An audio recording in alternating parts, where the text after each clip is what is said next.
everybody. Who wants to play hide and seek? Yeah, go on. Yeah. Well, that got rid of them. Now let's play an even harder game of hide and seek.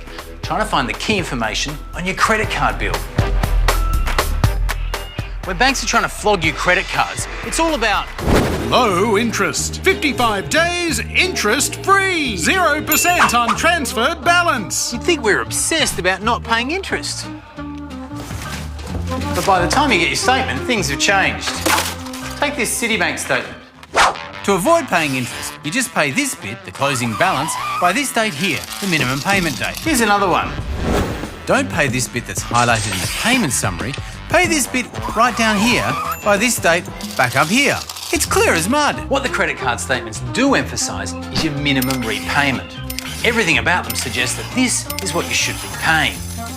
In actual fact, that's just an arbitrary number, about 2 to 2.5% of your bill, which leads you to pay the highest amount of interest that you can actually pay without getting a penalty.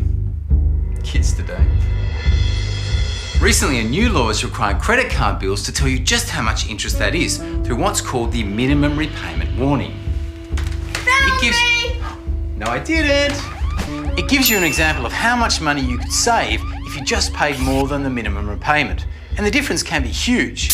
For instance, if I pay $116 per month instead of the minimum $61, I'll reduce my payments by $1,337 and reduce my term by 12 years. Can I come out now? No, I'm still looking.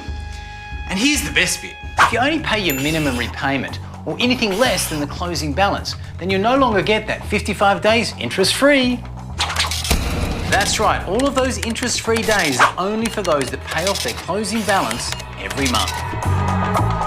It'd be good if banks were a little bit clearer about how to avoid paying interest. And here we'll give some credit cards credit where credit is due for saying when credit is due. The NAB does tell its customers how to avoid paying interest, albeit in pretty small print. And other banks like the Commonwealth Bank also provide this info in a clear and accessible, if small, manner. Now, we haven't looked at all banks because some of them refuse to give us examples and some of my friends refuse to let me log into their bank details. Oh, come on, Craig, just give me your password. What could go wrong? Go figure. So have a look at yours and tell us where they sit. But even as some statements are getting clearer, we're using them less. If you bank online, you probably have to dig around a bit to find your payment information.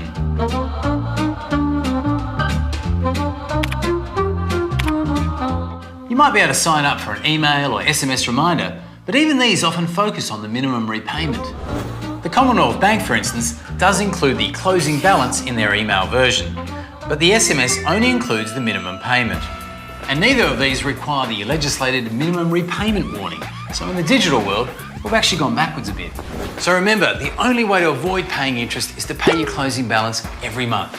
If you can't do that, every cent you pay above the minimum repayment is a good thing. Otherwise, in this game of hide and seek, it's the banks that win. Ready or not, here I come. How does this bill get so high?